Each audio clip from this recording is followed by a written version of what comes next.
पढ़ेंगे? पृथ्वी एवं उसकी गतियां। पृथ्वी अपने अक्ष पर 23.5 डिग्री झुका हुआ। पृथ्वी अपने अक्ष पर कितना झुका हुआ? कितना झुका हुआ? 23.5 डिग्री झुका हुआ।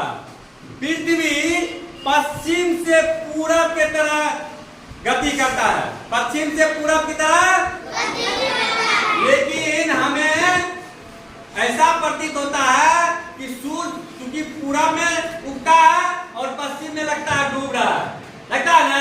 इसे आभासी गति कहते हैं। इसे क्या कहते हैं? इसे क्या कहते हैं? पृथ्वी अपने अक्ष पर 24 घंटा में एक चक्कर लगा लेती है। 24 घंटा में कितने चक्कर लगा लेती है? इसीलिए दिन और रात होता है। इसीलिए पृथ्वी पर दिन और रात होता है, क्योंकि पृथ्वी के जिस भाग पर सूर्य का किरण पड़ता है वहां पर दिन होता है, और उसके पीछे वाले हिस्से पर जहां पर सूर्य की किरण नहीं पहुंच पाता वहां पर रात होता है। वहां पर क्या होता है? पृथ्वी पर वहां पर रात होता है। पृथ्वी के इस गति को क्या कहते हैं? पृथ्वी का दैनिक गति कहते हैं। पृथ्वी का क्या कहते हैं? पृथ्वी का दैनिक गति कहते हैं। पृथ्वी 365 दिन में सूर्य का एक चक्कर लगा लेती है। सूर्य का क्या होता है? जब पृथ्वी सूर्य का एक चक्कर 365 दिन में लगाती है तो इसे कहते हैं सूर्य का, इसे पृथ्वी का परिभ्रमण गति कहते हैं। इसे सूर्य का क्या कहते हैं? परिभ्रमण गति कहते हैं। क्या कहते हैं? परिभ्रमण गति कहते हैं। इससे क्या होता है कि पृथ्वी पर मौसम का परिवर्तन होता है। पृथ्वी पर क्या होता है? मौसम का परिवर्तन होता है। पृथ्वी 21 जून को, क्योंकि भारत जो है वह कर्क रेखा के करीब है। कहाँ है? कर्क रेखा के करीब है।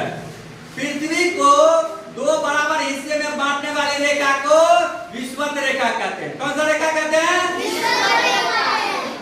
उत्तरी, पृथ्वी के उत्तरी ध्रुव और दक्षिणी ध्रुव को मिलाने वाली काल्पनिक रेखा को अक्ष कहते हैं। काल्पनिक रेखा क्या कहते हैं? अक्ष कहते हैं।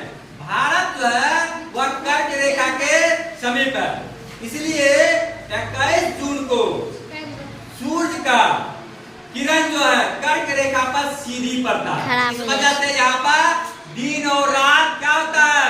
बराबर होता है। दिन और रात क्या होता है? जबकि 22 दिसंबर को मकर रेखा पर सूर्य का सीधा किरण पड़ता है, इसीलिए 22 दिसंबर को मकर रेखा पर दिन और रात बराबर होता है। दिन और रात क्या होता है? अब देखिए दीपक का पास घड़ी है। दीपक का घड़ी देखी रहा है। 23 दिसंबर को सूर्य जो है क्या कहते हैं? पृथ्वी पर किरण जो पड़ता है, इसलिए यहाँ पर दिन और रात बराबर होता है नहीं, बड़ा और दो छोटा दिन होता है। अब इस तरह से हम लोग देखते हैं सूर्य के अपने अक्ष पर घूमने के कारण दिन और रात, और सूर्य के पृथ्वी का सूर्य का ये चक्कर लगाने के कारण मौसम का परिवर्तन होता है। तो इस तरह से आज हम लोग महत्वपूर्ण दिन और रात क्यों होता है, कैसे होता है, सूर्य का चक्कर पृथ्वी किस दिशा में लगाता है और मौसम का परिवर्तन कैसे होता है, ये इस बात की जानकारी प्राप्त की है। तो आज के लिए इतना ही। धन्यवाद।